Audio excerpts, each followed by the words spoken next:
Meus estimados irmãos e irmãs, muito boa noite. Que a paz do Mestre Jesus possa iluminar os nossos corações. Que bom que a gente voltou a se encontrar. Passamos uns dias ausentes em função de viagem, estamos aqui com a família e muito feliz, muito contente em reencontrar vocês para darmos continuidade e os estudos dessas obras fantásticas, que é a vida do mundo espiritual, que fora trazida à luz da humanidade pelo nosso Chico, pelas suas mãos de luz, sua psicografia extraordinária, e pelo benfeitor André Luiz. Estamos estudando a coleção, o livro 6 da coleção, chamado Libertação. E hoje vamos estudar o capítulo 17, chamado Assistência Fraternal. Só para rememorar um pouquinho, para a gente retomar o capítulo, só lembrando que essa obra, e é importante que cada obra de André Luiz, a gente já viu, tem um foco em especial. Nessa libertação, o nome já é muito apropriado, libertar, ele traz a ambiência, um estudo da ambiência dos mundos chamados dos mundos infernais, os chamados mundo das trevas, o mundo da angústia, da dor. Então, tem essa ambiência para a gente entender como é esse ambiente, que tipo de criaturas lá existe, que tipo, como é que funciona o processo de inter-relação entre as pessoas, mostrando que nesses ambientes a dor é terrível, o desespero, e que ninguém está lá se não cometeu fatos muito graves, né? Afinal de contas, são atraídos por essa questão, por afinidade, né?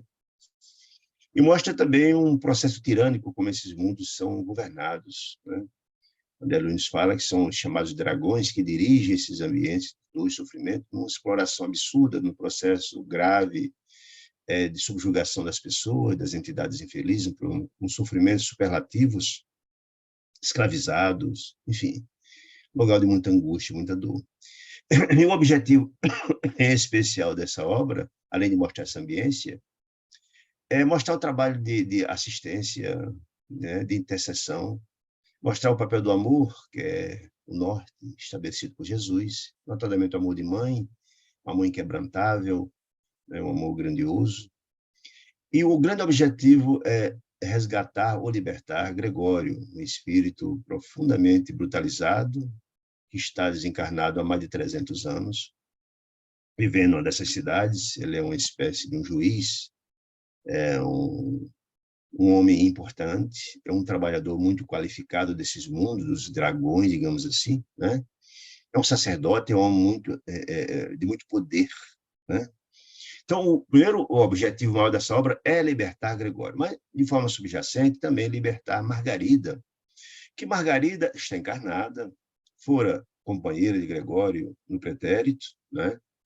Está encarnada, jovem, e passa um processo monstruoso de obsessão grave, protagonizada por Gregório, que colocou mais de 60 entidades para matá-la. Um processo obsessivo dramático, dos quais algumas dúzias de ovós, sugando-a, vampirizando-a 24 horas. Esse nós temos visto. E foi encarregado dessa tarefa importante o benfeitor Gúbio, que foi encarregado dessa tarefa na companhia de André Luiz e também de Vicente.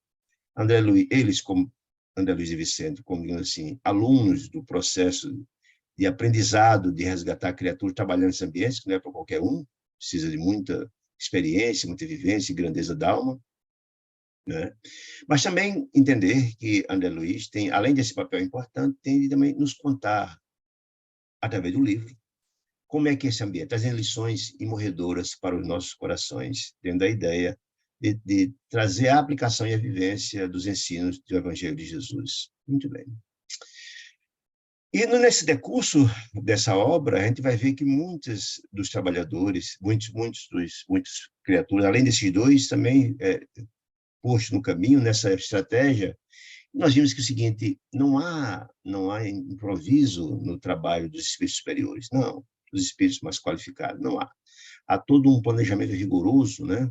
E por trás do trabalho realizado por Gúbio e a equipe está a benfeitora Matilde, que é a mãe de Gregório, e uma legião de espíritos de grande vulto que dá suporte a esse trabalho realizado, né?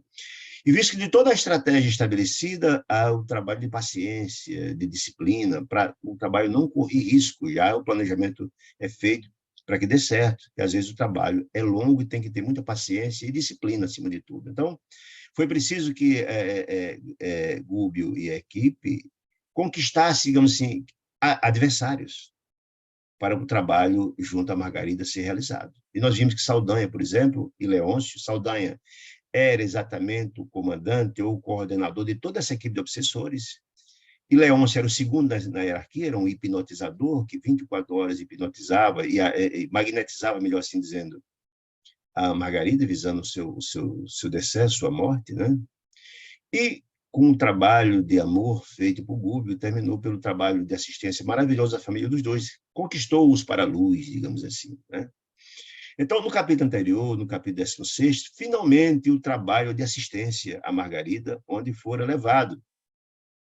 Depois fora levado por Gúbio, Margarida, a uma instituição espírita, cujo dirigente era o senhor Silva e a esposa, que era médio, Dona Isaura, devemos lembrar disso, né?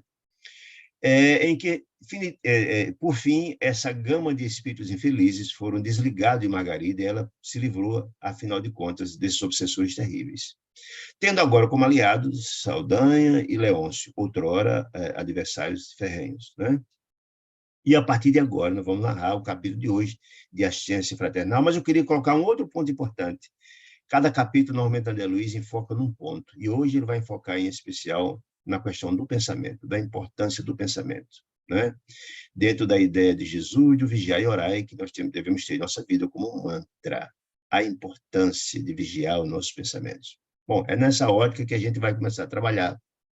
Dentre muitas informações que esse capítulo traz, a questão do pensamento é muito importante. Bom, então diz assim André Luiz, começando o capítulo. No dia seguinte, ou no segundo dia de serviço espiritual definitivo, sei, por que o dia seguinte? Porque no dia anterior, Margarida foi, afinal de contas, finalmente libertada do jugo das entidades obsessoras no trabalho de obsessão, lá na Casa Espírita do seu Silva, certo? Então, no dia seguinte, após isso, que significa isso, na tarefa de socorro a Margarida, nossa movimentação areolava-se de sublime entusiasmo. Nossa movimentação, que movimentação? De Rudi Gúbio, o coordenador, de André Luiz e Vicente, e agora dos novos aliados, Saldanha e Leôncio, antes adversários, e agora aliados, né? Eles todos estavam imbuídos dessa tarefa importante. Então, era sublime entusiasmo, mudou da água para o vinho, aquela casa antes pululada e cheia de entidades sombrias e infelizes, agora não, mudou o ar, não tinha mais essa presença. Então, o entusiasmo no Santuário Doméstico, aquele Santuário Doméstico, que novamente se vestia de doces claridades e paz. E por quê? Porque se livrou da presença daquelas entidades infelizes e das energias deletérias que colocavam, impregnavam aquele ambiente, né? A casa transformou-se, diz André Luiz, desde a véspera, Saldanha e Leôncio, e desde o dia anterior, quando aconteceu essa mudança, o processo obsessivo, Saldanha e Leôncio, volto a dizer, Saldanha, ex-coordenador de todo o grupo, e Leôncio, segundo na hierarquia, que coordenava o grupo de obsessores terríveis, né? E eles, pelo amor e pelas ações extraordinárias de Gúbio, foram transformados, renovados, eram eles dois os primeiros a pedir instruções de trabalho. Assim, como fazer para que o trabalho acontecesse a contento? Porque eles eram novatos, eram nobres trabalhadores do bem, né? Eles eram o contrário, eles eram trabalhadores do mal, eles eram coordenadores do trabalho de Gregório, de repente eles estavam começando uma nova vida, né? Eles pediam instruções. Mas ele dois continuava a alertar, Gúbio, olha, não se anime não baixa a guarda não, porque os adversários voltarão. Quando o Gregório souber o que aconteceu, da nossa conversão e da retirada dos obsessores de Margarida, ele virá com todo o gás, porque não há misericórdia para essas criaturas no estágio de Gregório. Não há misericórdia. Não há contemplação, não há perdão, não há. Não.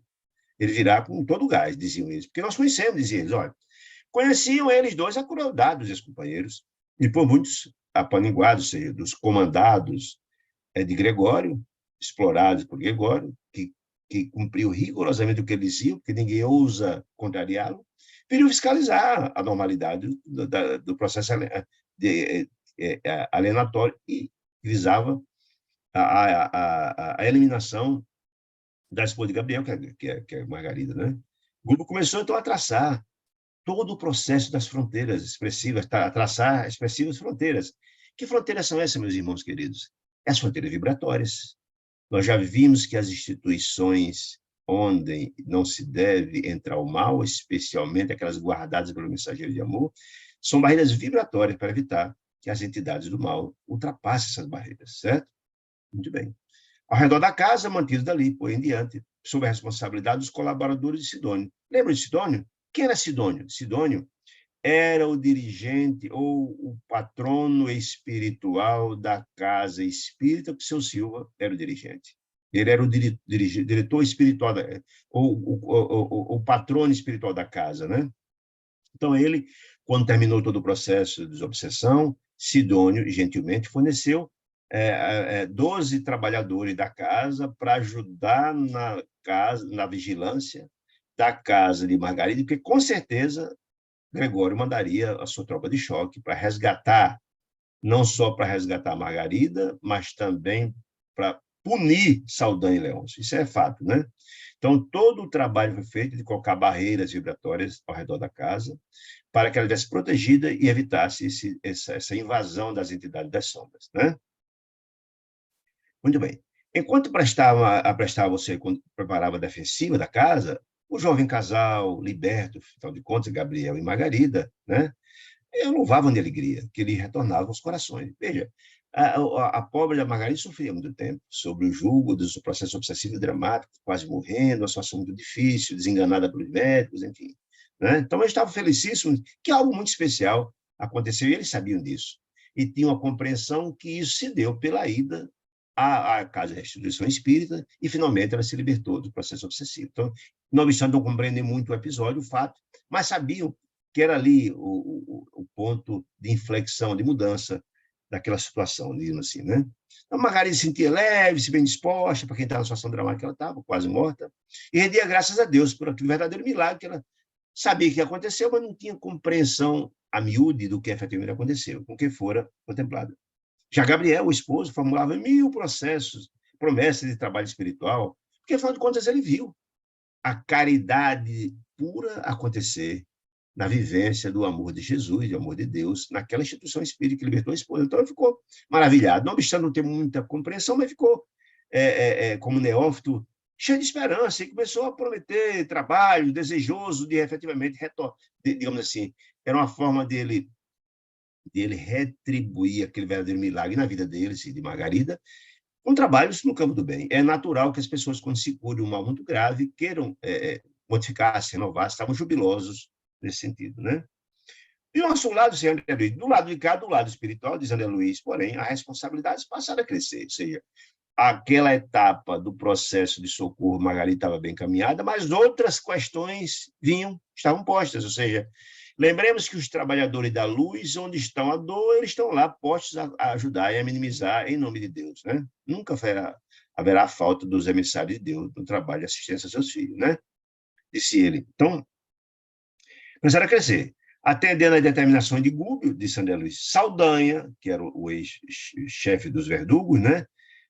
Induziu a senhora, que é trabalhadora da casa, de forma indireta, influência, trouxe ela, intuiu ela para que fosse limpado tudo, os móveis, limpasse tudo, abrisse a janela, deixasse entrar o ar fresco, porque a gente sabe que o sol cria, pelas suas energias, ele renova e transforma, traz alegria, o próprio vento fresco traz a ideia de harmonia na casa, o ambiente, ou seja, o ambiente mudou-se completamente, foi feita uma limpeza, etc, etc. Muito bem.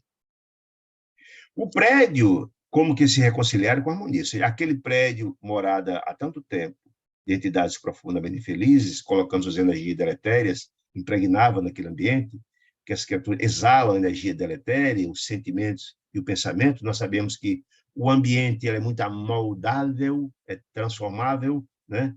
Ele se contamina do bem ou do mal. Aquela casa mudou completamente em função da ausência daquelas criaturas infelizes e agora dos mensageiros da luz. As medidas referentes à limpeza, disse André Luiz, prosseguiam adiantados, quando vozes ásperas se ouviram lá fora. Ou seja, era a turma de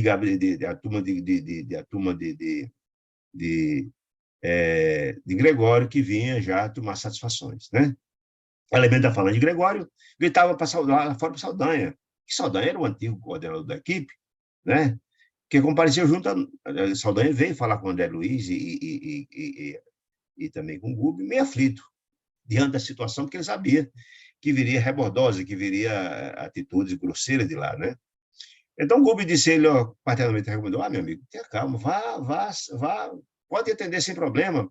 Mostra no rumo. Você não está desprotegido, fique tranquilo. Você está agora ao lado da luz, não tenha receio, vá com tranquilidade. Vá lá e coloca a nova situação para ele, né?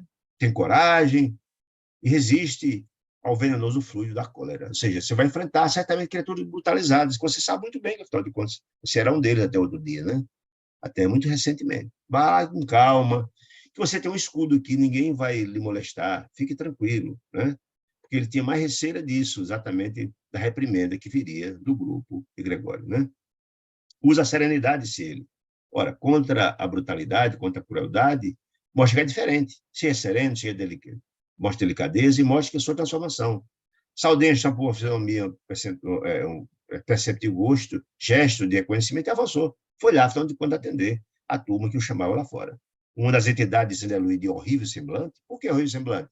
Nós sabemos que criaturas, quanto mais brutalizadas, exterioriza-se isso na face, porque o perispírito ele é amoldável. E se seu coração está cheio de ódio, ressentimento e sentimento feliz, isso transpassa nas faces, no cheiro que exala e por aí vai. Né? Então, gritou irreverente para essa criatura, para Saldanha. Então, Saldanha, o que é que houve aqui?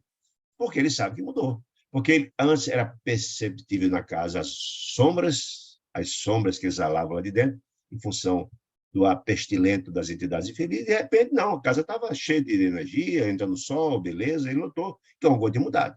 Traindo o comando, disse ele, traindo, ou seja, em outras palavras, traindo as determinações recebidas por Gregório, o que está vendo com você? E então,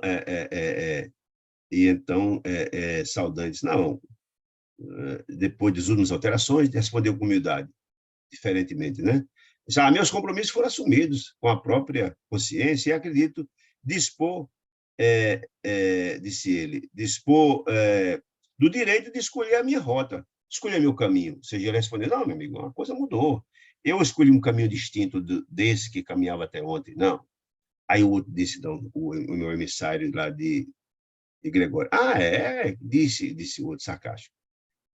Que tem direito, mas que história de direito de escolher caminho, que conversa essa? Então, é o que nós veremos. Ou seja, essa resposta de Saldanha, que escolheu o caminho, era uma ousadia. Ou seja, como é que você tem a ousadia de escolher um caminho diferente? Você está lidando com quem? Lembra que você está lidando com o Gregório, lembra que você está lidando com os dragões, lá não existe complacência. Se você escolhe um caminho como esse, ninguém discorda deles. Quem ousa discordar?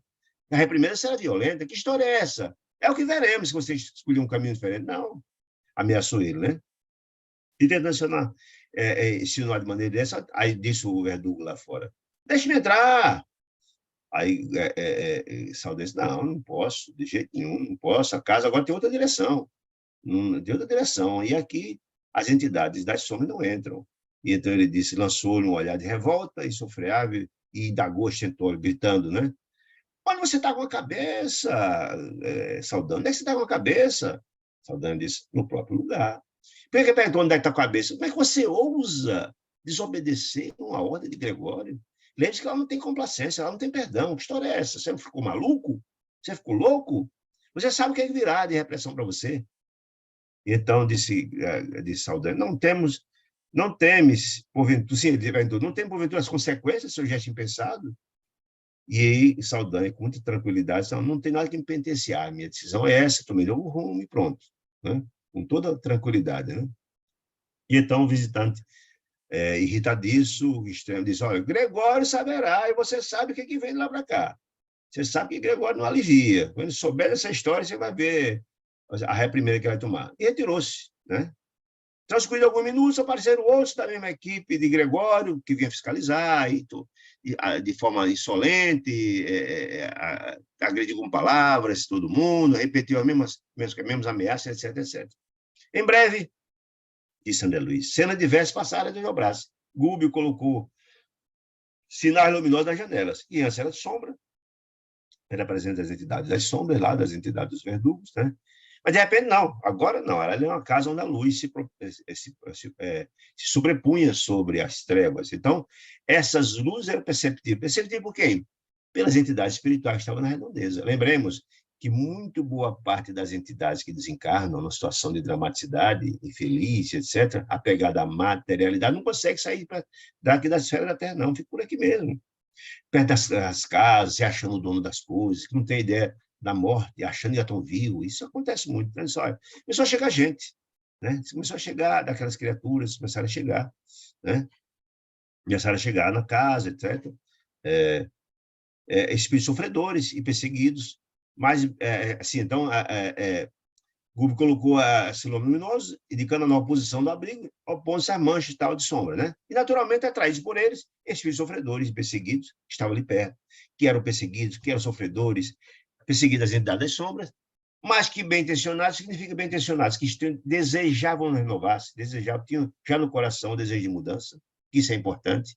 Às vezes, dada uma situação tão difícil, mas não estão no ponto de transformação ainda. E aquela velha máxima que a dor ensina a gemer é fato. Se você não está preparado, não adianta, né? E bem-intencionados aparecerem em grande número, né? Estão lembrados quando a gente estudou lá em Obreiro da Vida Eterna, que na casa Fabiano de Cristo, na casa provisória Fabiano de Cristo, e quando o fogo renovador, transformador, saneador passou, muitas entidades avançaram para a casa Fabiano de Cristo, mas só deixaram entrar aqueles que efetivamente estavam em condições de transformação. Senão eles iam tumultuar, iam perturbar os que estavam em condições, não adiantaria nada, até tomar a casa, né?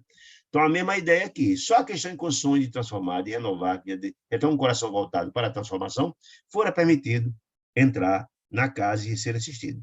Diz André Luiz que a primeira entidade a aproximar-se foi uma senhora da casa, que se ajoelhou à entrada suplicando: benfeitora de cima, disse ela, que vos congregaste nessa casa, em serviço de luz, livrai-me da aflição, por piedade, disse ela.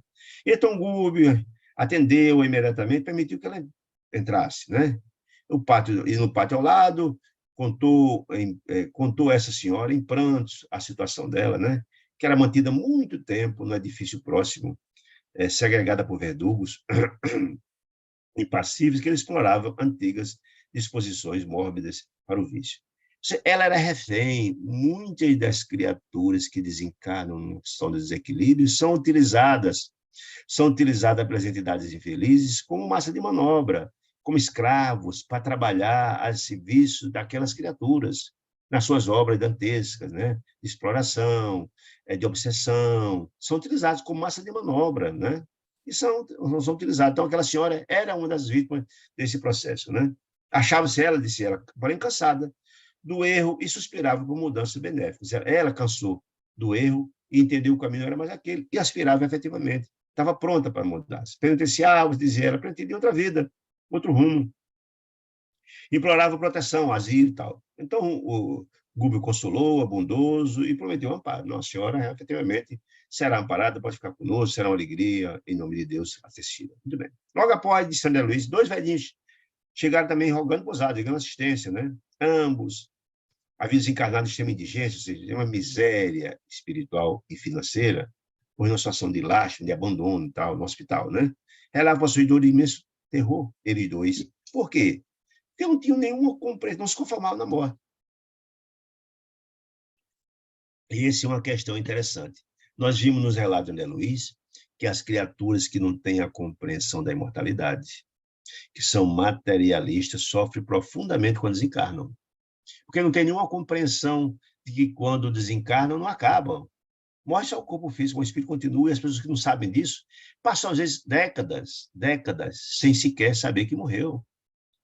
Continuam perto de casa, junto da família, vigiando o materialismo, vigiando as coisas que tinham materiais, se achando o dono, porque não conhece outra felicidade, só aquilo. A felicidade para ele é o material.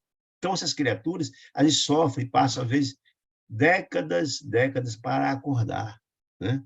Então, estavam loucos, não se conformavam porque tinham morrido de jeito nenhum, revoltados, etc.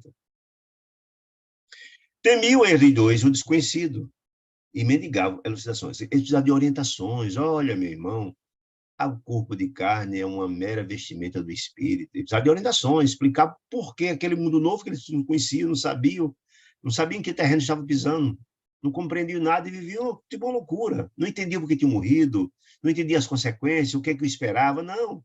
Eram materialistas, morreram numa situação muito difícil. Depois desses dois velhinhos, apareceu uma senhora, uma dama, compareceu pedindo providências contra espíritos pervertidos e perturbadores. Quem, em grande bloco, dizia ela, que não permitia aproximar-se do filho dela, ainda encarnado. instigando esse filho dela à embriaguez. E a gente já viu isso também, não é?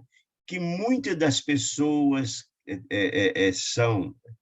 usam do vício, do álcool, da droga, do sexo em desalinho, etc., como instrumento das entidades infelizes, que utilizam como instrumento.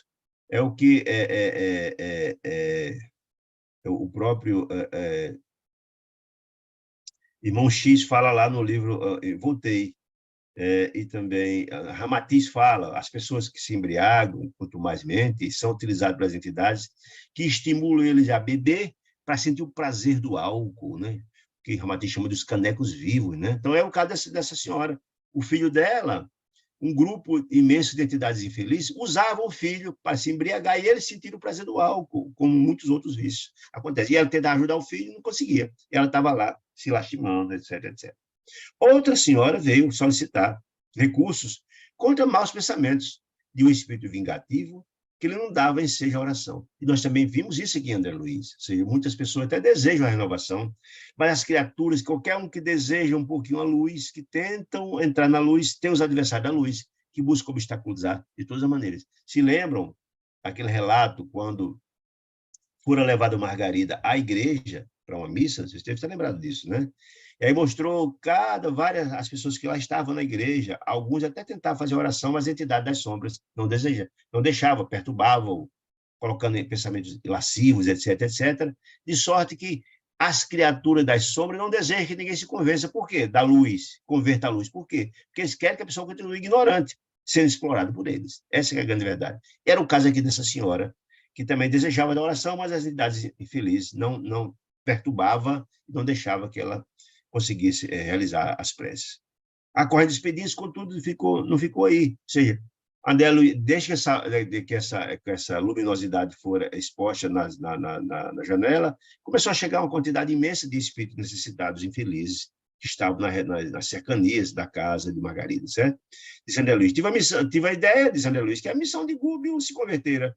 E antes do resgate de Margarida e de Gregório, não, se converteram em algo muito maior, de repente, numa avançada instituição de pronto-socorro espiritual. E aí a gente lembra muito bem, a Luiz fala isso nos Mensageiros, que a casa que tem o hábito de realizar o evangelho no lar, mas não só a casa espírita, não, qualquer instituição, qualquer casa, qualquer família que tem o hábito de realizar um ato religioso todo dia naquele horário, a casa se transforma numa fortaleza contra as sombras, diz André Luiz. Né? Uma fortaleza contra as sombras. E aquela casa, como foi libertada das sombras e passou a ser habitada pelas entidades da luz, e essa luz transpassava, de repente começou a atingir um monte de entidades na busca de socorro. Porque onde os emissários de Deus estão presentes, a possibilidade de socorro e de assistência em nome de Deus se realizará. Portanto, aquele monte, quantidade imensa de espíritos começaram a chegar em busca de socorro, porque viram aquela luzinha na janela, viram que os emissários de Deus estavam ali presentes. Né? Então, dezenas de criaturas de São Luís desencarnadas sob regime de prisão, olha uma observação, de prisão aos círculos inferiores, que eram escravizados, que eram explorados, que é a grande verdade, explorados, né? Explorados por aquela entidade das sombras, que utilizava para a realização de práticas escusas, absurdas, de obsessões, etc, etc. Alinhava-se ali agora, diz André Luiz, ao lado da residência de Gabriel, né? E de Margarida. Sob a determinação de Gúbio, que dizia aguardar à noite, ou seja, o que quer dizer? Diga a essas entidades que chegam, que estão propensas à transformação e renovação, que nós vamos albergar, e o trabalho deles que entram em renovação, que à noite, sim, será feito um trabalho de prece, onde eles poderão ser assistidos efetivamente, né? Que Gúbio orientou a equipe para passar para eles. Né? Antes, porém, que o dia expirasse, disse Gúbio, antes que o dia terminasse, aquele dia, o segundo dia de assistência diretamente à Margarida liberta, né? Começaram a surgir vários elementos da falange de Gregório, afirmando-se disposta à renovação do caminho. Olha que coisa interessante. Da própria equipe que seguia Gregório, que era explorada por Gregório, que sofria as perseguições de Gregório, que eram trabalhadores obrigados, né? Eles eram obrigados, né? Explorados por Gregório, muitos começaram a fugir. quando souberam da presença que os emissários de Deus ali perto, buscando também socorro, né? Cansado de sofrer a perseguição e a exploração, né? Estavam ali também com um propósito de renovação, né? No caminho. Prosseguiu a própria colônia e visitar, ou seja, aquela cidade estranha que André Luiz, que encontrou Gregório lá. E um deles, André Luiz, ficou assombrado com a revelação deles. Disse, olha, foi claro ao comunicar o propósito dele que estava ali, né? Que achava inspirado.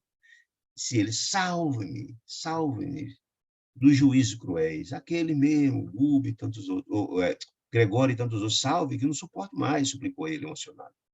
Disse ele, não posso mais, não suporto, estou mais tempo, as atrocidades, as aberrações, que só ser constrangido a praticar. Ou seja, veja, essas criaturas funcionam como bucha de canhão, como soldados dessas entidades das sombras. São obrigados a praticar determinadas questões por determinação, porque se não praticarem, serão penalizados profundamente, chicoteados, e etc, etc. A gente já viu como é que é o tratamento brutal que é dado às regiões das sombras com as entidades infelizes, né?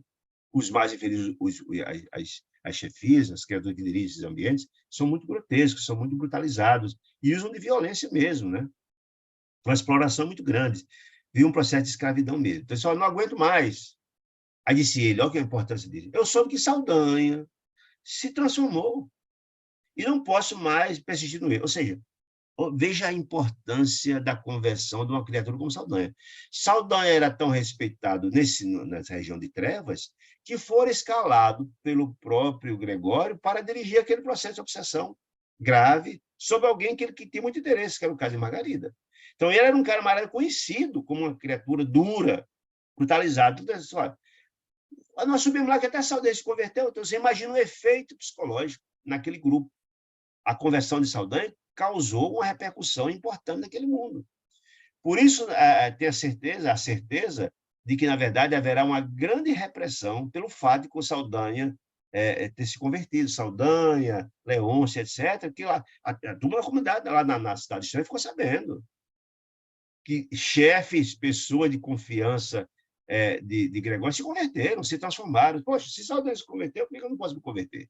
Eu estou cansado, não aguento mais e quero me transformar. Então, isso é um efeito importante da conversão de Saldanha e de Leôncio, por exemplo, né?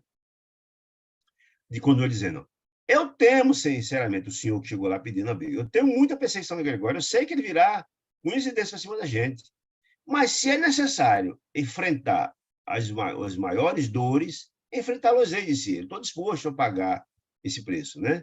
De bom grado, preferindo então um golpe fulminatório, até me aniquilar, se for o caso, a regressar. Eu não estou cansado e tenho um desejo de mudar, ou seja, ele estava pronto para a transformação, mesmo sabendo que enfrentaria uma repressão brutal, grotesca, violenta, por parte de Gregório e seus asseclas, né? Disse ele, implorou, ajude, me aspiro a nova estrada, disse ele, com bem.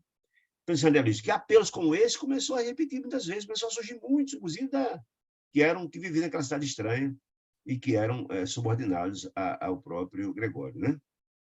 Fileirando sofredores, disse André Luiz, de intenções nobres e retas que nos alcançavam, e se de novo volto a dizer, aqueles que estavam propensos à transformação, porque não adiantaria entrar, outros que não estivessem ainda prontos, não adiantaria, porque eles tumultuariam aqueles que estão propensos, não ajudariam e não estavam ainda preparados para a renovação e a transformação. Tudo no seu tempo, né?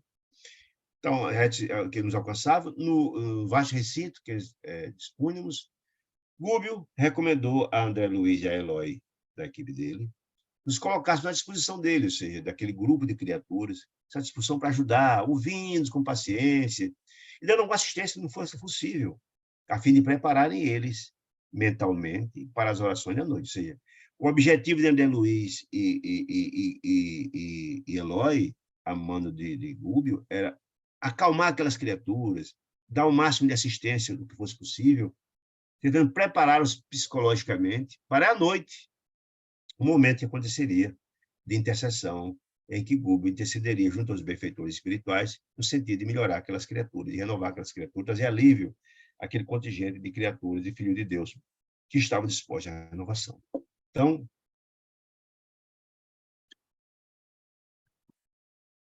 diz André Luiz que dividiu as criaturas sofredoras em dois grupos. Um ficou com ele e outro ficou com mais ou menos o mesmo número entre André Luiz e Eloy, desse trabalho de assistência, né?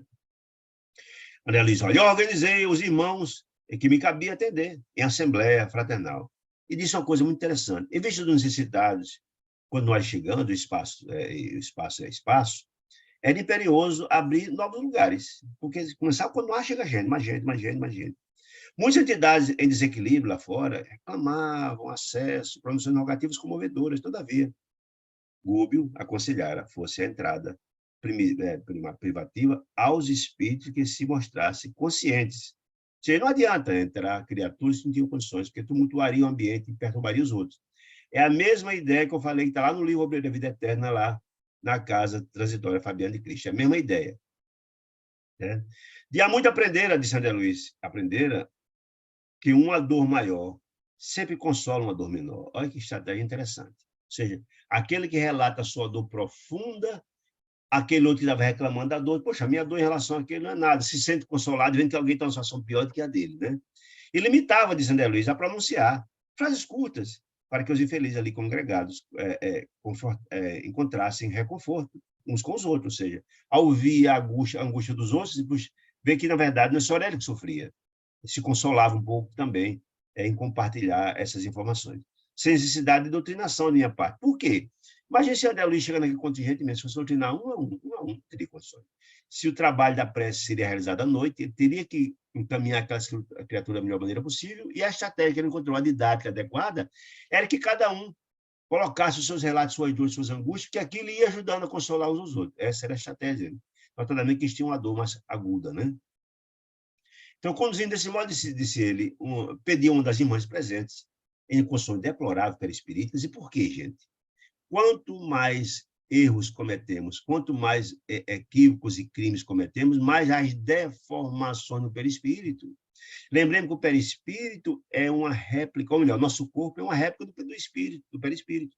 E o perispírito, vai dizer, é uma instituição, é feito de uma matéria plástica, que se amolda, se transforma em conformidade, para o bem ou para o mal. Quanto mais angelical for o espírito, mais o seu perispírito será belo, feições afiladas, gestos bacanas, ela exalará perfumes, etc. Quanto mais brutalizado, mais o perispírito é brutalizado. No caso dessa senhora, as condições perispíritas dela eram terríveis, expondo. Aí ele pediu então para ela contar a história dela, a experiência, né?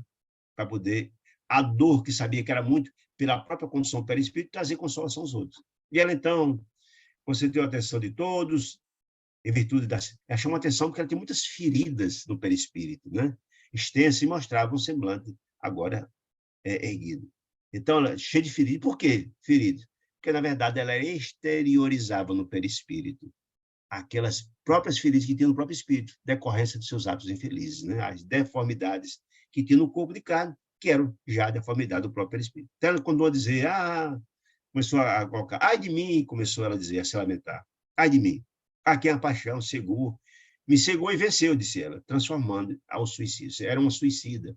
E eu acho interessante a gente compreender isso, né? Porque nessa obra de André Luiz, porque eu li, é uma obra extraordinária, uma das mais importantes da doutrina espírita, a Memória do Suicídio, de Dona Ivone do Amaral Pereira. É uma obra extraordinária, fantástica, que conta a história do poeta português, Camilo Castelo Branco. É uma obra extraordinária, de muita beleza, mas lendo, e quem lê só o Memória do Suicídio, acha que todos os suicidas vão para o Vale dos Suicidas, e não é verdade. André Luiz traz aqui vários relatos de suicídio que não foram para lá. Apenas Dona Ivone do Amaral Pereira trouxe ali um retrato, uma amostra de que é esses mundos que são que albergam os suicidas, que são terríveis, de muita dor. É isso que ela quis mostrar. Mas não é que todo suicida vá para o vale. Aqui um caso dessa senhorinha mostra muito bem claro isso. Alice, olha, eu fui mãe de 2 filhos, não suportei a solidão do mundo, me impuseram, com meu marido morreu de tuberculose, eu fiquei só com 2 crianças, não suportei. Corri os olhos ao campo, disse ela, ao campo das obrigações, esqueceu as obrigações que tinha assumido no mundo espiritual, que ia ter filhos, tudo está programado, né? Mas ela fugiu às responsabilidades, né? Que me convidava ao entendimento e sufoquei, disse ela, as reflexões ante o futuro que se avizinhava. Ou seja, eu tinha todo um resgate, certamente ela tinha um resgate de ficar viúva, cedo, com 2 crianças, para continuar toda uma luta, certamente existem as razões, mas ela preferiu fugir pelo suicídio, disse ela, né? Esqueci-o lá, disse ela, os filhos, esqueci-o lá, os filhos, os compromissos assumidos, e precipitei-me no vale fundo dos sofrimentos inenarráveis. Ou seja, se suicidou. Disse ela, há 15 anos, disse ela, há 15 anos precisamente, vagueio sem pouso. Imagine o sofrimento. 15 anos do suicídio, ela continua a vagar sem direção. Imagina o sofrimento dantesco de uma criatura como essa. Né? A afeição de ave, disse ela, imprevidente, que aniquilasse o próprio ninho. Disse, eu aniquilei. A ave que aniquila o ninho, como eu aniquilei meu lar. Deixei, morri, meus filhos foram entregues, enfim. Disse ela, leviana eu fui, ela relatando. Isso ela dizendo e as outras pessoas ouvindo. Que era exatamente a estratégia de Luiz, que uma dor maior consola as menores dores. Os outros ouvindo aquele relato, minha dor diante dessa situação dessa senhora não é nada, ou não é tão grave como eu imaginava, se é a criatura mais infeliz do mundo, né? Disse ela, né? Leviano que fui, sim. Leviano que fui quando me vi só, quando o marido morreu de tuberculose, e aparentemente desamparada, aparentemente que ninguém é desamparado. Ela disse aparentemente que na dor, na angústia dela, ela só está desamparada. E ninguém está desamparado, né? Nós sabemos que Deus não abandona os seus filhos. Entreguei meus próprios filhos, duas crianças, aparência caridosa e sorri. Bebeu como louco o veneno, que desintegraria o corpo menosprezado. Por que menosprezado? O corpo, gente, é um patrimônio que Deus nos concede, o corpo de carne, a reencarnação. Né? Então, eu menosprezei essa experiência sublime que Deus nos concede para, na verdade, eu resgatar meus débitos do passado, que a reencarnação tem sempre esse propósito. Nós vimos aqui ou o prova das expiações, né? E eu ignorei tudo isso, ignorei meus compromissos como mãe, como companheira, etc, etc, meio com a minha própria encarnação e fugi, isso que é fazendo isso. Eu supunha, disse ela, encontrar meu esposo que tinha morrido, né? Meu esposo querido, ou uma coisa ou outra, ou chafurdar-me no abismo da existência. O que ela quer dizer com isso? Bom, os meus sofrimentos, o meu suicídio, primeiro foi pela dor. E segundo, eu queria encontrar meu marido, que eu amava muito, total. Ou acabar com a minha vida. Esse era o grande objetivo. Ou uma coisa ou outra, disse ela. Só que não aconteceu nenhuma coisa, nem outra, porque, na verdade, morre só o corpo físico e o espírito continua, com muito mais compromissos e dores e angústia. Quer dizer isso, né? Despertei, disse ela, sob denso nevoeiro de lama e cinza, e debalde clamei socorro. Ou seja, pedi socorro, tudo canto de socorro não apareceu. E nós já vimos aí, André Luiz, por que não? Aí o desespero é tanto que a pessoa não sintoniza. Nós vimos isso. Na hora do suicídio é tão dramático que, normalmente, quando você é assassinado ou quando gênero, sempre você exala substâncias que as entidades do bem vêm socorrê-la. Mas o suicídio é uma situação tão dramática, de tanta dor e tanta angústia, que não consegue sequer sintonizar. Por isso, na verdade, fica muito mais exposto às entidades das sombras. É o caso dessa senhora aqui. Né? Coberta de chagas, qual se o tóxico letal me atingisse os mais finos tecidos da alma, gritei sem destino certo. Ou seja, as chagas foram decorrência do veneno, né? Do mal que cometeu, que não só lesionou o corpo físico, mas também lesa também o perispírito, né? Afinal de contas, quando você sofre, sai arrebentando tudo para dentro, né? A essa altura, porque a emotividade bem interpretasse a voz, interferi perguntando, mas, senhora, e a senhora não voltou à sua casa depois que aconteceu isso? Ah, sim, fui lá. Fui lá, disse ela, tentando dominar-se da dor, da angústia que ela estava relatando. Mas, para acentuar minha angústia, disse ela, o toque de meu carinho aos filhos, amados que deixei, que confiara aos parentes próximos, provocaram-lhe às crianças aflições e enfermidades. Olha que coisa interessante, gente, essa observação é importante. Por quê? O espírito que desencarna numa situação que ela estava, de profunda dor e angústia, essa perturbação do espírito passa para as pessoas. Se lembram da narrativa do filho do filho de Saldanha, que ele sofreu um julgamento injusto e fora preso, e a esposa que se suicidou, Irene, e a mãe Iracema, que desencarnaram na situação dramática, foram ficar com ele. Aí elas se juntaram ao perispírito dele num processo de obsessão, não, obrigado, não, o objetivo era fazer o mal, mas ele sentia a presença delas, num processo de vampirização. Sentia a presença delas e a angústia delas, a dor, ele enlouqueceu, simplesmente. Era o mesmo caso da situação. A senhora voltou uma situação tão dramática de suicídio, de angústia, que essa angústia dela passava para os filhos. Olha que coisa impressionante. Disse, as irradiações de minha dor lhes alcançava o corpo tenro. Eram duas criancinhas pequenas, corpo jovem, né? Envenenando-lhe o corpo das crianças, a carne delicada, através da respiração. Veja, ela exalava as energias deletérias de sofrimento e de angústia. Essa respiração passava um vírus fluídico capaz de adoecer as crianças. Então, ele ia lá para tentar levar amor para as crianças, e passava doença para as crianças, né?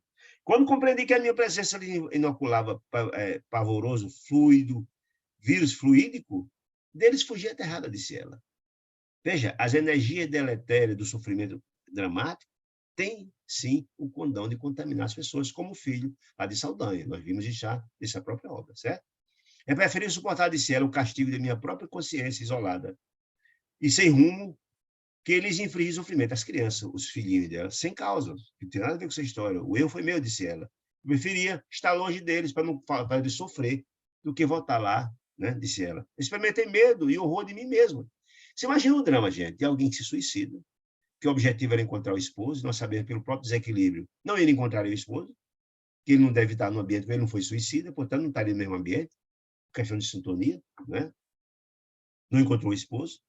Não pôde voltar a assistir os filhos, nem visitar os filhos, porque a presença dela adoecia as crianças. Eu comecei a sentir medo de mim mesmo, do horror, minha situação de terrível derrocata, que aí nem vi meu marido, nem vi, não poder assistir meus filhos, fiquei sem rumo, andando assim para baixo. Desde então, disse ela, perambulo sem consolo e nem nó. 15 anos. Imagina a dor, o drama de um espírito dessa natureza. Não é fácil, não. E por isso venho até aqui, disse ela, implorando alívio e segurança. Não aguento mais sofrer, disse ela, né? Estou cansada e vencida, disse ela. Convença-se de que receberá os recursos que pleiteia, por intermédio da prece. Esclareci. André Luiz trouxe consolação, a senhora fique tranquila, hoje à noite vai ter prece, todo mundo vai ser assistido, fique calma, crie as condições para a recepção dessas energias sublimes, prometendo-lhe a colaboração que se adiguba, disse ele. A pobrezinha sentou-se, mais calma, disse André Luiz, e reparando que um dos irmãos presentes buscava salientar-se, falar sobre a sua experiência, roguei a atenção de todos, ou seja, André Luiz, dentro da estratégia de que a dor maior consolar os menores, um outro também, depois do relato dessa senhora, quis falar e ele deixou falar, né? E André Luiz notou um grande desequilíbrio nos olhos da criatura, viu que o caso era grave, parecia alucinado, disse André Luiz, abatido, com uma expressão típica de loucura cronificada, ou seja, crônica. A situação era tão dramática que já vinha tanto tempo. E aí o espírito perguntou, escuta, eu posso perguntar? Posso indagar? André disse, pode, perfeitamente. Pode, disse ele. O que é o pensamento? Aí é onde eu entro naquele ponto importante que eu acho desse capítulo. Importantíssimo. Para a gente entender, um dos pontos importantes que André Luiz quer aqui colocar é que nós devemos dar muita atenção e importância àquela máxima de Jesus do vigiar e orar. Porque o pensamento tem vida. Ele vai trazer uma explicação importante para a gente entender isso. Em seguida, eu trago contribuições importantes também de Kardec, de Joana de Ângeles, e também do benfeitor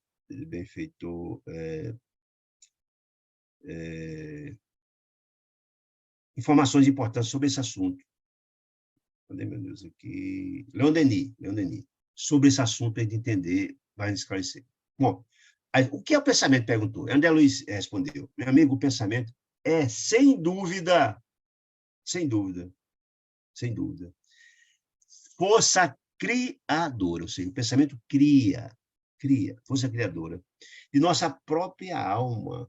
É por isso mesmo, é a continuação de nós mesmos, ou seja, na verdade, o pensamento é uma extensão da alma. Todo pensamento que eu coloco no ar, escrito, falado, verbalizado, ele tem vida. Olha que coisa importante, gente. Importantíssimo. Por isso que ele diz que é uma força criadora do espírito. Na hora que a gente se pronuncia, escreve, é uma extensão do meu espírito. Por isso Jesus dizia que a gente dá o que tem, não é? A gente tira as coisas do bom tesouro do nosso coração, diz ele, porque ninguém pode dar o que tem, o que não tem, não é? Na hora que a gente dá o bem ou o mal, o que está no nosso coração. Quando perguntaram, quando os fariseus reclamaram porque ele comeu sem lavar as mãos, ele propositadamente respondeu, O mal não é o que entra pela boca, o mal é o que sai da boca porque vem do coração. Olha que beleza, né? Muito bem. Muito bem. Então, o pensamento é força criadora. Através dele, disse André Luiz, do pensamento, atuamos no meio em que vivemos e agimos, estabelecendo o padrão de nossa influência, para o bem ou para o mal. Veja como é importante o vigiai e orai de que Jesus falava. Na hora que a gente se posiciona, na hora que a gente fala, essa fala tem vida, vida, e influencia pessoas para o bem ou para o mal. Olha a responsabilidade das pessoas que utilizam-se da fala, da escrita, etc., etc., né? Dos pastores, dos padres, dos oradores espíritas, de qualquer um religioso. O que ele fala tem vida, né? É muito importante entender isso. Muito bem. Eu lembrei de uma frase que lembra do nosso lado, devo lembrar. Certa feita, André Luiz, quando chegou do Bolso das Águas, encontrou Lísias, na casa de Lísias, e eles estavam uma noite linda em nosso lar, uma noite prateada, de lua cheia, a coisa mais linda do mundo. E André Luiz sentiu naquela noite uma energia que ele nunca sentiu, uma paz profunda que ele nunca sentiu. Então perguntou a Lísias por que aquela paz tão extraordinária. E aí uma demonstração disso que eu estou dizendo, que o pensamento ele tem vida. E então Liz explicou a André Luiz que naquela noite, à noite, sempre naquele horário, em nosso lar, havia um acordo das pessoas equilibradas do nosso lar, para todos nutrirem sentimentos e pensamentos edificantes. E a soma desses pensamentos causava aquela paz profunda, ou seja, era aquele pensamento coletivado, junto, causava aquela paz absolutamente extraordinária. Por isso que o pensamento tem vida, ele modifica, ele transforma. Também tem lá no livro Os Mensageiros, que André Luiz, descendo a terra, chegou num ponto chamado Mansão Paz, um ponto de apoio na região pré-umbralina, de dor profunda. Lá fora o ambiente era terrível, dantesco, sombras, irrespirável o ar, mas quando entrou na colônia, o ar modificou completamente. Por quê? Porque no local, na colônia espiritual, naquele porto de socorro, as pessoas estão pensando no bem, no amor e na fraternidade, e esse pensamento tinha a capacidade de modificar o ambiente, a transformação do ambiente. Então, é isso aí. Então, a entidade, quando ele falou, explicou que pensamento é vida, é força criadora, ele disse, fez o estranho cavalheiro um tanto atormentado. Isso, a explicação significa que nossas ideias, disse ele, nossas ideias exteriorizadas, criam imagens, falada, escrita e tal, tão vivas quanto desejamos? Perguntou ele. Indiscutivelmente, respondeu André Luiz, sim. Todas as nossas ideias colocadas, postas, faladas, escritas, elas criam vida, elas têm repercussão. Quer dizer, então, para destruir nossas próprias obras. Que fazer, então, para destruir nossas próprias obras? Ou seja, que eu escrevi tanto e criei sentimentos infelizes. O que fazer, então, para destruir nossas próprias obras? Quando interferimos, olha a pergunta dele, quando interferimos, o escritor interfere erroneamente na vida mental dos outros. O que fazer, disse ele? O que fazer para destruir essas questões que criamos, esses monstros que criamos com o nosso pensamento? Auxiliemos, disse André Luiz, para destruir, na vida mental dos outros. Auxiliem, diz André Luiz, o senhor faz o seguinte, conta a sua história aqui para a gente entender do que o senhor está querendo dizer. Aí ele começou a dizer, olha, meu amigo, disse ele, eu fui um homem de letras, eu fui um escritor, olha que coisa importante, eu fui um homem de letras, mas nunca me interessei pelo lado sério da vida. Eu escrevia não com propósito edificante de educar, de transformar, de renovar, de fortalecer, de ser solidário, de educar as pessoas que me ouviam, não. Os meus livros não tinham esse cunho, não, nunca me preocupei com esse lado sério da vida. Cultivava o xiste, ou seja, a piada maldosa, jocosa, maliciosa. E com ele, com esse xiste malicioso, o gosto pela volúpia, pela luxúria. Então, os meus livros eram destinados a direcionar, especialmente a juventude, para sentimentos de duplo sentido, de luxúria, sentimento de desvio sexual, de crimes, de pensamento infeliz, desarmonioso, equilibrado, disse ele. Estendendo minhas criações à mocidade, a quem eu escrevia era uma meninada, ávido por informações dessa natureza, que gostam. A minha escrita era direcionada para eles, né? Disse ele. tal.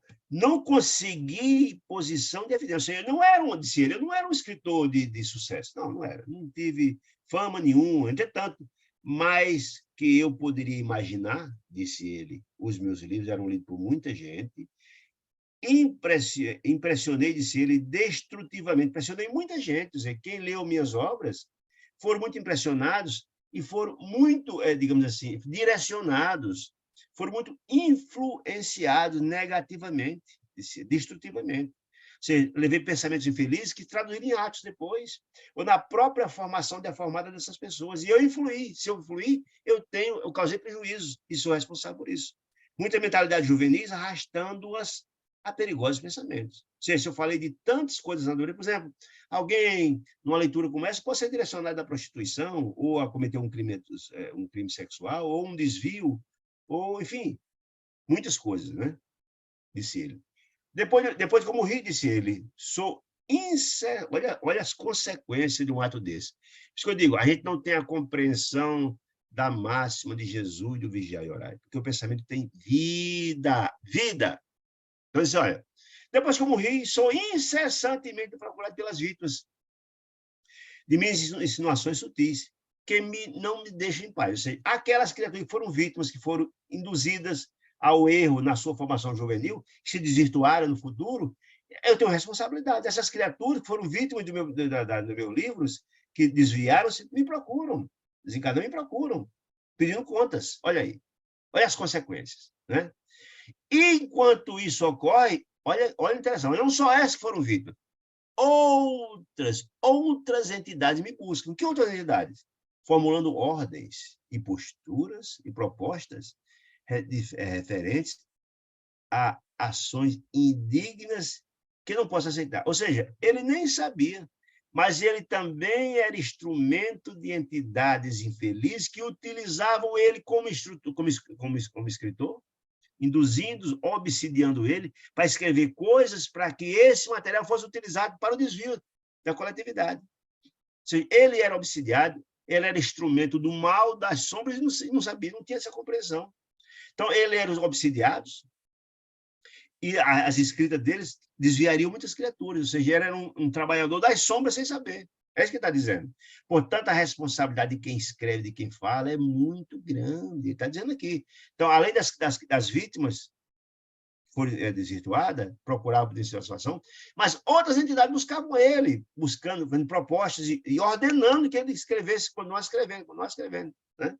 Muito bem.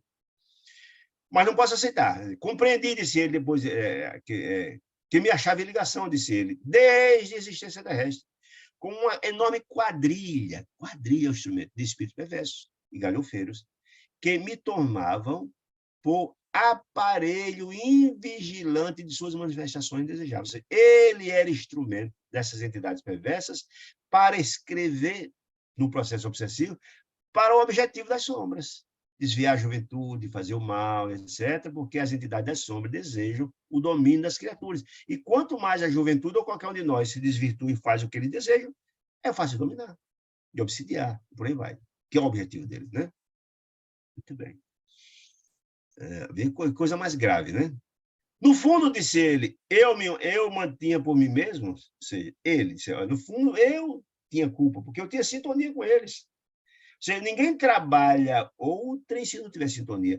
Eu só fui instrumento das entidades das sombras que utilizavam de mim para escrever obras infelizes, porque eu tinha meu calcanhar de Aquiles.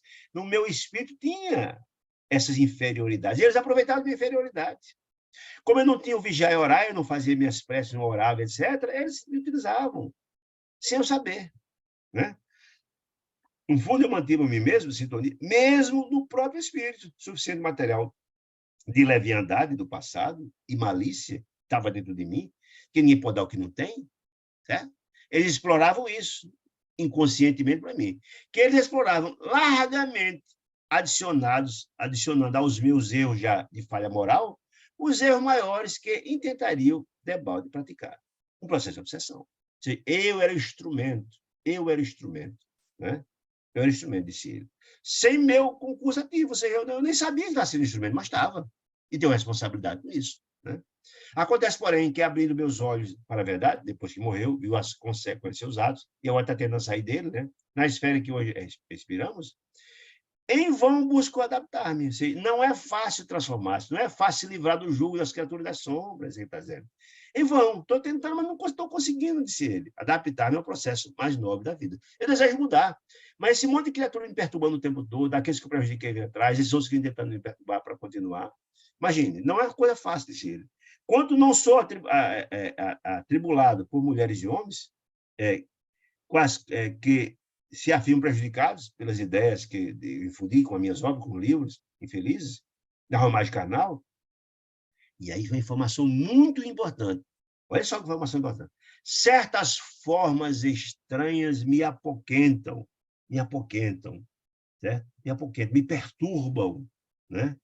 Me perturbam. Certas formas estranhas me apoquentam no mundo interior, como se tivessem incrustadas a minha própria imaginação. Ou seja, algumas formas estranhas ao público que ninguém vê, só ele vê, essas formas procuram ele, perturbando-os.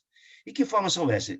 São chamadas formas pensamento. Eu queria pedir atenção a vocês, prestar um pouquinho de atenção, isso é muito importante.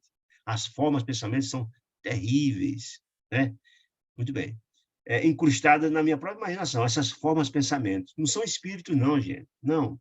Não são entidades, não. São energias, formas criadas, essas formas são criadas pelo pensamento estabelecido por ele e rememorado, alimentado, fortalecido. Coisa impressionante. Quer dizer, só ele via, né? Olha ele, estranhas e tal. Assemelham-se essas formas a personalidades autônomas, como se fosse uma pessoa, né? Se bem que sejam visíveis tão somente aos meus olhos. Só ele vê essas formas de pensamento que estão ao lado dele, perturbando-o. Falam, gesticulam, acusam e riem de mim. Reconheço-as sem dificuldade. Por que reconheço? Porque eu criei. São imagens vivas de tudo que meu pensamento e a minha mão de escritor criaram para anestesiar a dignidade dos meus semelhantes. Gente, preste atenção que isso é muito importante. O que são as formas de pensamento? Formas de pensamento são criadas, porque, entenda, o ambiente que está ao nosso redor é o fluido cósmico universal, e esse fluido cósmico universal, ele é muito modulável, transformável. Então, o que é a forma de pensamento? Se eu tenho um pensamento de nobreza, de beleza, de amor, de fraternidade, de indulgência, perdão e tal, eu crio uma forma de pensamento desse sentimento. E começa a alimentar. Quanto mais eu tenho esse sentimento, mais esse pensamento, mais essa forma vai se fortalecendo, se fortalecendo, se fortalecendo. E essa forma de pensamento que está ao meu redor, ela recebe por sintonia os mesmos sentimentos das entidades venerandas, que por sintonia são atraídas. E essa forma de pensamento, digamos assim, ele é o intermediário até chegar a mim. Por sintonia eu recebo essas bênçãos que eu recebo, esses sentimentos que eu produzo, que o tempo todo eu colocando e fortalecendo. Me ajuda profundamente. Mas o contrário também é verdadeiro. A forma de pensamento do sentimento e do pensamento infeliz. Se eu penso no ódio, na vingança, na injustiça, no sentimento inferior, no sentimento de desarmonia, desequilíbrio, etc., etc., quando eu penso isso, eu crio essa forma de pensamento. E essa forma de pensamento começa a se fortalecer. Quanto mais eu penso, quanto mais eu falo, eu estou fortalecendo essa forma de pensamento, fortalecendo. E ela fica tão robusta que ela pode ser o instrumento das entidades, por sintonia, as entidades infelizes que têm o mesmo sentimento, começam a alimentá-la, e através dela, a me obsidiar essas energias, porque tudo que a gente lança volta, gente. Tudo que a gente é a lei da ação e da reação. Se eu coloco um sentimento infeliz, desarmonia, de ódio, esse sentimento volta. E a forma de pensamento é esse intermediário. É um prato cheio, é um instrumento pela qual as entidades infelizes utilizam para me obsidiar. É exatamente como esse rapaz. De tanto ele pensar em escrever coisas de luxúria, de pensamento infeliz, para perturbar a meninada, essa forma de pensamento foi crescendo volume. E eles, as entidades infelizes, utilizavam essa forma de pensamento para obsidiar ele a escrever o que eles queriam. Bem coisa mais grave, né? Aí alguém pergunta, mas isso é uma entidade? Não, não é uma entidade, não é um espírito. A forma de pensamento não é um espírito. Mas é tão grave, tão sério, que os médiuns percebem no obsidiado a forma de pensamento. Recebem, inclusive, com o propósito de diluírem, de desintegrar essa forma de pensamento. É a forma desse processo de obsessão se quebrar. Veja como é grave o processo, né? Pessoal. Então, ele disse que recebia essas entidades, sentia, que vinham procurar também, que riam, etc, etc, etc, etc. Muito bem. Ele disse, olha, essa forma de pensamento, investe contra mim, disse ele. Isso é o depoimento do rapaz, do escritor, né? Investe contra mim, apupam-me, ou seja, perseguem, vigiam, me apupam, né? Me revergastam o brio, como se fosse filhos rebelados de um pai criminoso, ou seja, o tempo todo está acusando, essas formas voltam e começam a acusar, a perturbar. E como ninguém vê essa forma, só ele vê. Então, para todo mundo está louco, está doido, está louco, e que perturba profundamente, enlouquece mesmo. Então, essa loucura dele, boa parte dela, não só a cobrança dos outros, mas também dessas formas de pensamento que perturbam completamente de noite, né? Disse ele. Tem ouvido ao Léo, qual alienado mental, que ninguém compreende. Por que ninguém compreende? Porque ninguém vê. Ele diz que está sendo perturbado por entidades assim, assim, assado, que a pulpa, etc. Mas ninguém vê, só ele vê. Então é loucura mesmo, né? Como entender, porém, os pesadelos que me possuem? Perguntou ele. Aí olha que informação importante. Nós somos o domicílio vivo, morada. Domicílio vivo, morada. Nós somos a morada viva dos pensamentos que geramos com as nossas ideias. São pontos de apoio. Olha o que ele está dizendo. Nós somos o domicílio do nosso pensamento, que eu gero. Nós somos o domicílio, viva, morada. Né? As minhas ideias externalizadas são ponto de apoio. A ponto de apoio de quê? Para a entidade infeliz utilizar-se dela, ou, se for ideia feliz, também utilizar-se dela. Ou são pontos de apoio e manifestação de espíritos bons ou maus que se sintonizam conosco. Se eu só emano da energia, sentimento de amor, de fraternidade, essas formas de pensamento estão lá, nos ajudam, recebem sintonia. E o mal também está dizendo isso. Né?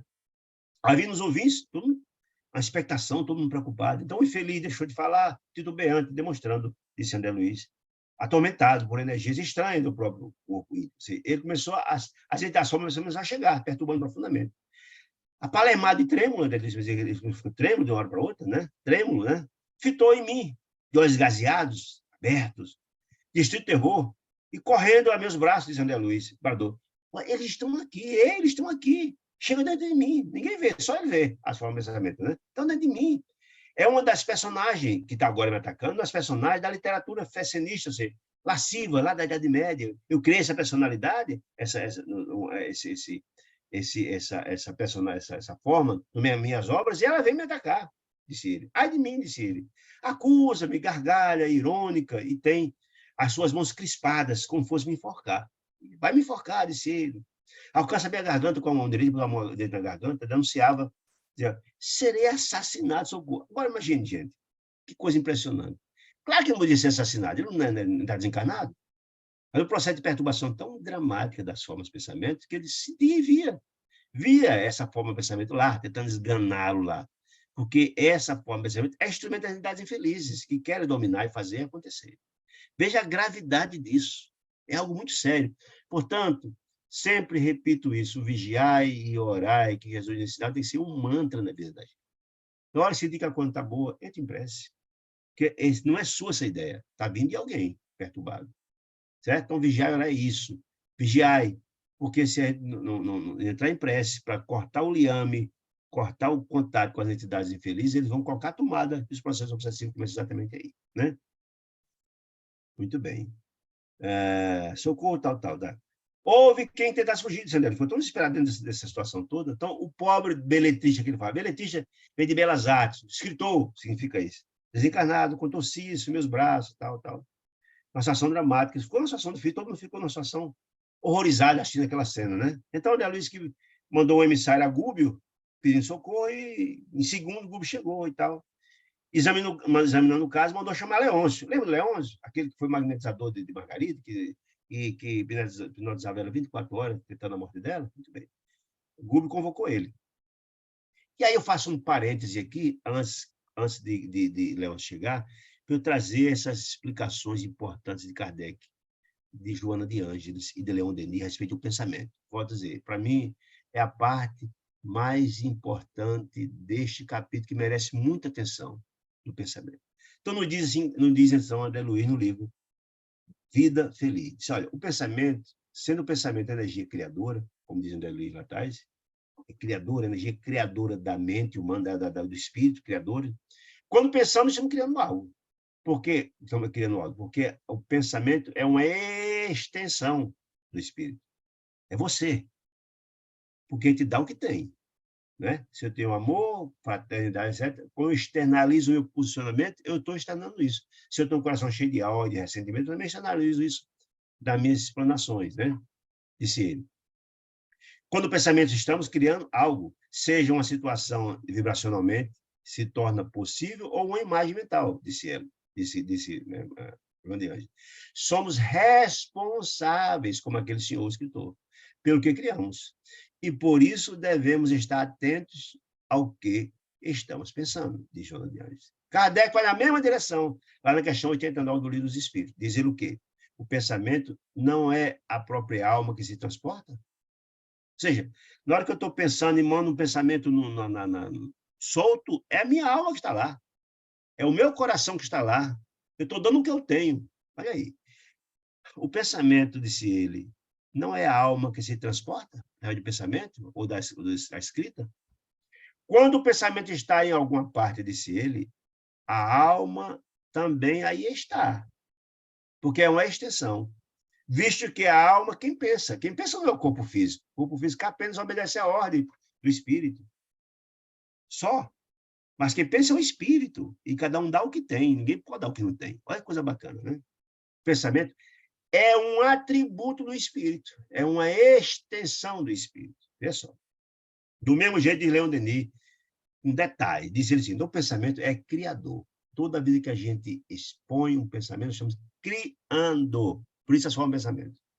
Assim como o pensamento eterno projeta ininterruptamente no espaço os germes dos seres do mundo, se o pensamento de Deus, que sempre espalha o amor, a paz, a fraternidade, também, olha a informação que bate com o André Luiz, também o escritor, também o pensamento do escritor, do orador, de quem fala, do poeta, do artista, faz brotar esse pensamento, um incessante florescer de ideias, de obras, de concepções que vão influenciar quem ouve, quem lê, quem escuta, quem tal. Olha só, impressionar para o bem ou para o mal, segundo a sua natureza, a natureza do pensamento, da escrita, da fala, né? A imensa multidão humana. Então, na hora que a gente verbaliza, que a gente escreve, etc., nós estamos influenciando quem vai ler, quem vai ter contato com essa fala. Imagine o papel das criaturas infelizes que perturbam multidões. Os processos de obsessão coletiva acontecem assim. Isso aconteceu no nazismo lá na Alemanha. Isso é obsessão coletiva, gente. As criaturas que têm uma fala de ódio sexista, homofóbico, contra negros, contra mais o quê, isso tem um poder imenso de destruir. A intolerância religiosa, tudo isso, esse pensamento externalizado, esse camarada será responsável por alienar milhares, uma quantidade imensa. Como é que aquele escritor que escreveu? Imagina, o discurso de ódio ele é terrível. Ele tem uma repercussão imensa. E a gente vê religiosos falando em morte, etc, etc. E algumas pessoas aqui, padres, pastores, enfim, falando em matar, em morte, que pode, que faz, que acontece, isso é uma tristeza. Qualquer um religioso, qualquer um de nós, em qualquer pessoa, imagina o religioso mais grave, as repercussões são muito maiores, porque as pessoas ouvem um religioso, um orador espírita, um pastor evangélico, um padre falando algo assim, isso é dramático. Porque as pessoas ouvem e acham isso certo, que devem perseguir, que devem fazer, que devem matar, que devem fazer acontecer. Isso é terrível. Então, o pensamento é algo, é a exterior, isso é uma repercussão gigantesca. Diz aqui, todos, tanto Kardec como a Joana de Anjos e agora Leon Denis. Olha só, esse ele. Então, faz brotar um incessante florescer de ideias, obras e concepções que vão influenciar e impressionar para o bem e para o mal, disse ele. Segundo a natureza É por isso, disse Claudemir, que a missão dos operários do pensamento, olha aí, operário do pensamento, gente. Quem são operários do pensamento? Escritor, orador, poeta, artista, religioso, enfim, né?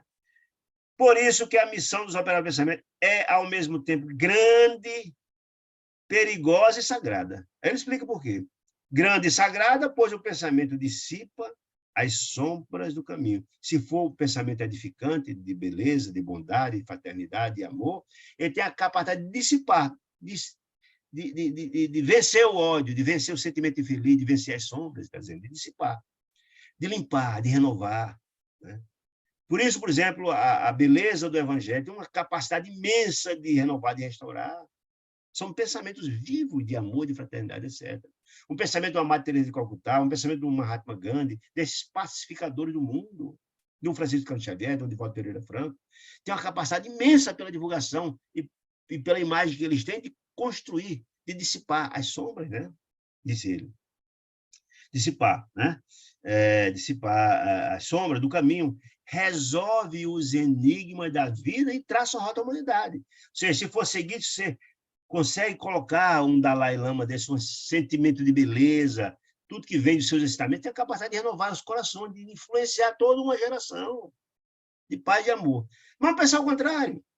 Imagine, por exemplo, o que acontece hoje com as redes sociais. Essas criaturas, alguns cantores que têm música de dupla intenção, né? Música que só fala em ódio, em sexo desregrado, desequilibrado, etc. Isso, infelizmente, com as redes sociais hoje, tem um fator imenso de propagação, que influencia a juventude, a meninada, que vê isso no celular, vê na rede social, etc, etc. Isso vai formar a mente dessa menina. Por isso a gente vê hoje uma quantidade imensa de meninas mães, menina com 10 anos, menina com 11 anos, com 12 anos. Imagine, essas criaturas são vítimas desse pensamento infeliz. Vítima. Então, as criaturas que pensam, que fazem, música, escreve, essas coisas, letra de dupla interpretação, duplo sentido, direcionada a essa juventude, isso tem uma repercussão será dramática, terrível, né? Disse ele. Disse ele, então. O caminho tal. A sua chama, tal.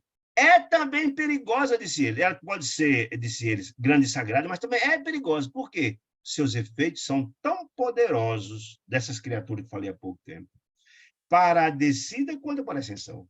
Tanto para jogar nas sombras, no abismo, nas sombras, quanto para a ascensão.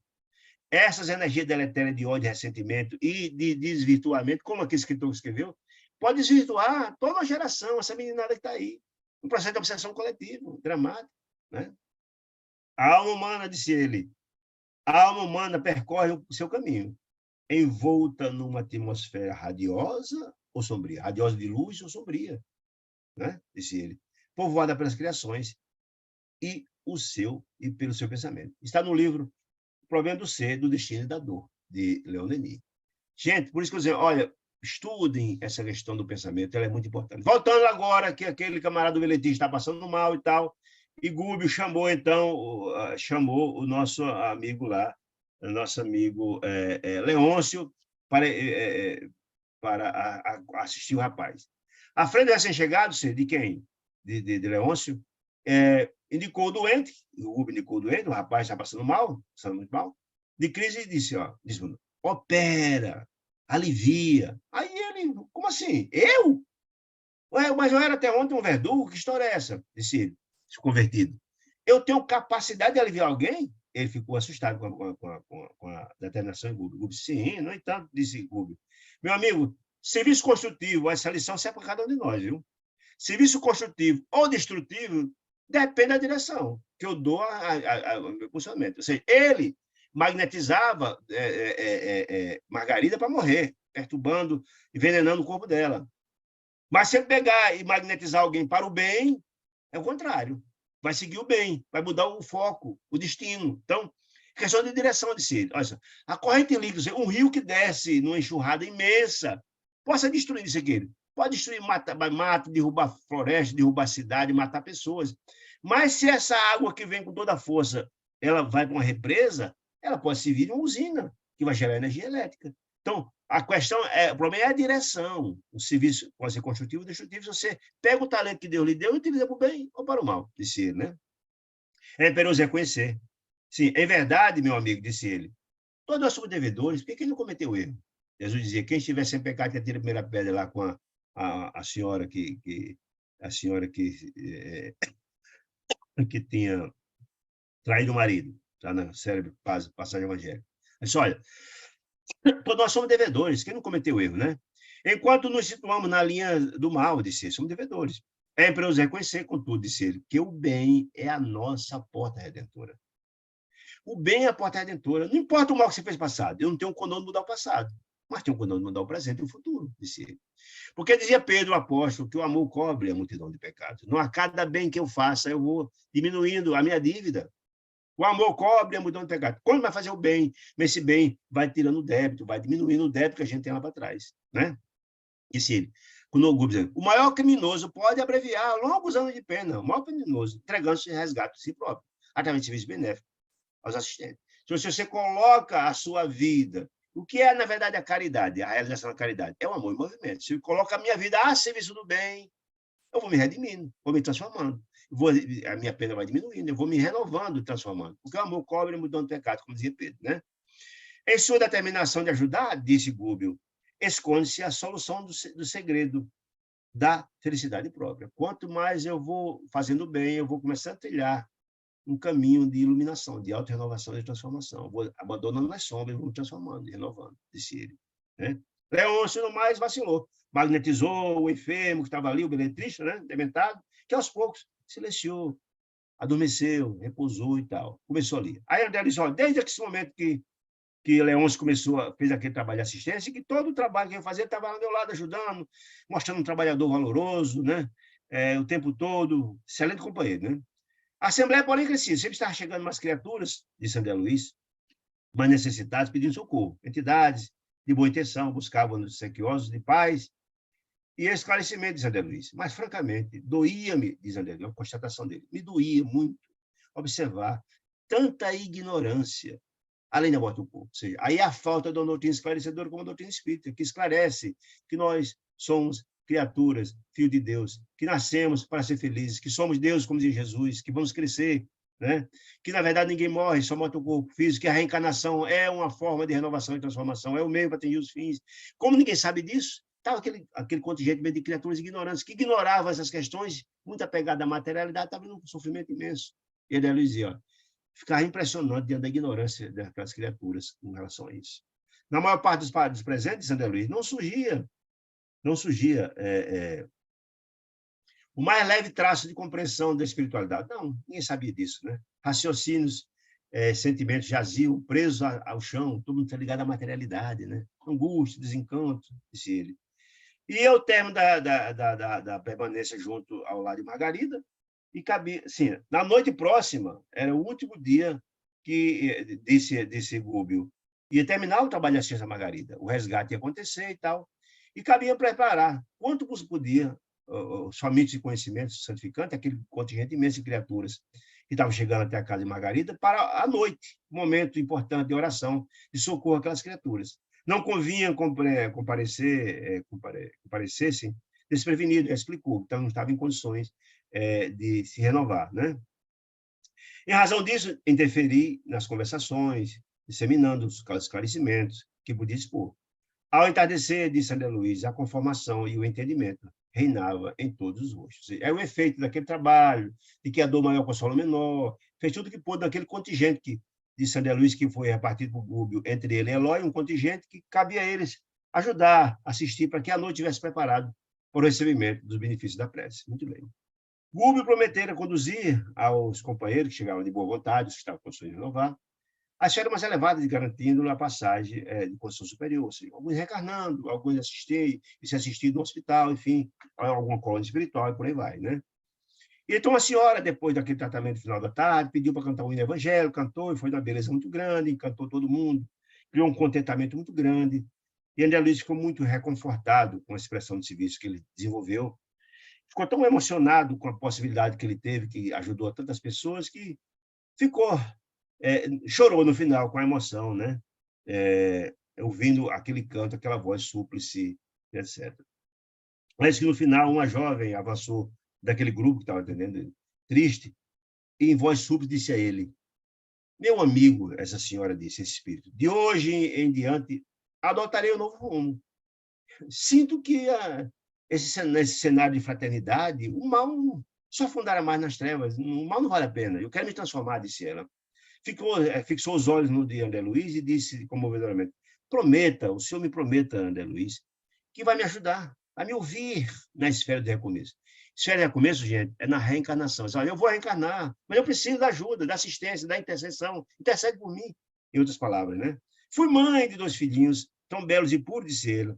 Mas a morte me arrebatou muito cedo. Eu desencarnei, mas o meu marido, não, a morte foi o maior algoz, disse ele. Meu marido, 6 meses depois, esqueceu as promessas de muitos anos e casou com a outra, a madrasta, disse ela. Sem trans, que maltratava meus filhos, etc. E eu passei 20 meses luto contra ela, ciúme terrível, tentando aniquilá-la. Esse é o pulo, esse é um ponto importante que vai ser tratado no livro seguinte, a questão do ciúme, né? Só, há 20 meses que eu luto contra ela. Quer dizer, ao invés de tentar ajudar essa senhora, a esposa, a nova esposa do marido, para que ela, bem assistida, equilibrada, possa ajudar os filhos, não. Fica perturbando, obsidiando, ela, cuidado, mais perturbada ainda vai perturbar mais as crianças, né? Não viu ela que o mal que ela estava fazendo, a madrasta, está fazendo mal, movimentando as vezes a meus filhos. E, ao mesmo tempo, também se comprometendo espiritualmente falando, né? Disse ela. Há 20 meses luto contra ela, tomada de incoercível revolta. Todavia, estou entediado do ódio que me constringe o coração. Preciso renovar-se, disse ela, para o bem, a fim de ser mais útil. Claro, só o bem faz o bem, só o bem praticado traz luz. E ela cansou de fazer o mal e viu que está no caminho errado e queria se renovar. Portanto, meu amigo, disse ela, tenho sede de esquecimento. Ajuda-me com piedade, prenda em algum lugar onde as recordações amargas possam ser tranquilamente morrer, ou seja, a única forma de esquecer isso é na reencarnação, né? Ela está pedindo, ela vai reencarnar e quer a ajuda de André Luiz, que interceda por ela e tal, disse ele.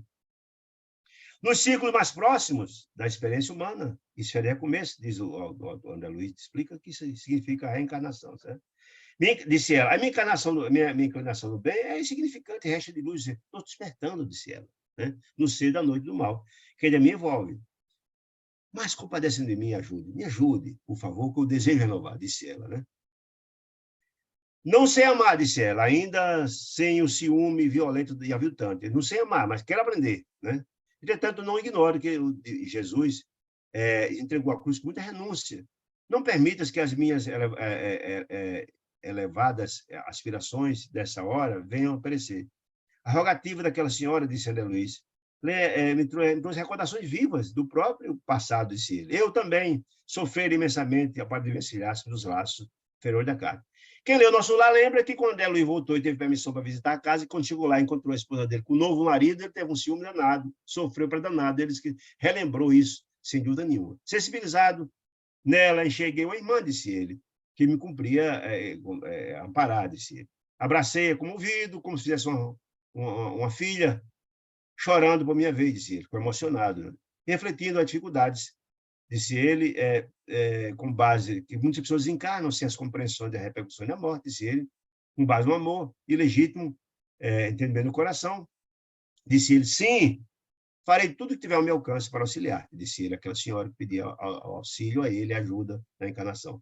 Fixate em Jesus, o doce esquecimento, disse ele, e tudo te irá bem, serei teu amigo, desvelado irmão. Ela abraçou-me confiante, como uma criancinha e tal. Veja, meus amigos queridos, a gente está concluindo exatamente o capítulo, quanta lição importante, quanta coisa bonita, e especialmente eu gostaria de fixar, e até convidar a assistir, a estudar. Estude as repercussões do pensamento, que eles são muito importantes. Então, ao final de mais esse capítulo, queria agradecer demais a presença de cada um de vocês. Se tiver alguma pergunta, se soubesse, responderei com muita alegria. E, se não, queria agradecer demais a companhia generosa de vocês, pedir que Deus ilumine, dê uma semana de muita paz e luz, e que na próxima semana esperamos encontrar todos com muita paz e amor no coração. Fique com Deus, saúde e paz.